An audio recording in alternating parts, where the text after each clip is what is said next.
জয় মা। আমি যে ভিডিওটা বানাচ্ছি বা যে ভিডিওটা বার্তা দিচ্ছি সমগ্র বিশ্বের জন্য বার্তাটা দিচ্ছি। আজ এই মুহূর্তে তারাপীঠে যে আমি প্রোগ্রাম করেছিলাম 1 মাসের পুজোর যে প্রসিডিওর, সেই পুজো 1 মাস ধরে চলছে এবং সেটা 26 তারিখে শেষ হবে।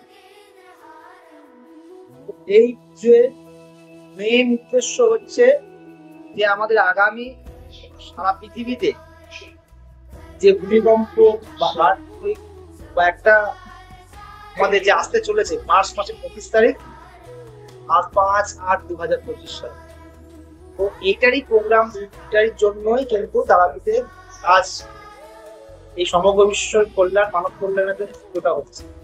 আমার সমগ্র বিশ্ব, বিশেষ করে বাংলাদেশে যারা রয়েছে হিন্দু আর মুসলিম দুজনকে উভয় পক্ষে, তাদেরও শান্তি কামনার জন্যই পুজোটা বিশেষ করে করা হচ্ছে।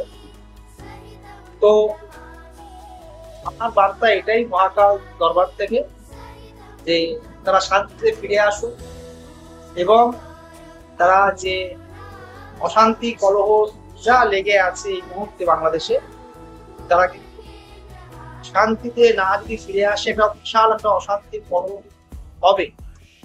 এটা না করে মানবতা এবং ধর্ম রক্ষা রেখে মানবতার জায়গা ফিরে আসাটাই আমি প্রার্থনা করব মা তারাকে, পরম ব্রহ্মময়ী মা তারা, এটাই প্রার্থনা করবো, মহাকাল কাছে এটাই প্রার্থনা করবো। তার জন্যই আমার এই যাত্রা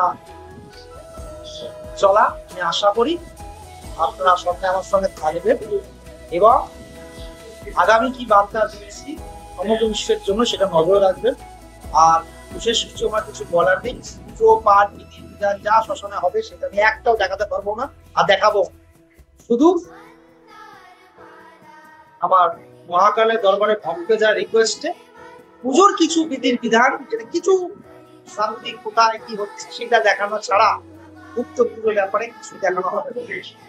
তো আর এখন মতন আর কিছু বলার নেই। নেক্সট কি বলতে চাইছি বা নেক্সট কি বলবো তার জন্য সবাই অপেক্ষা করুন। জয় মা।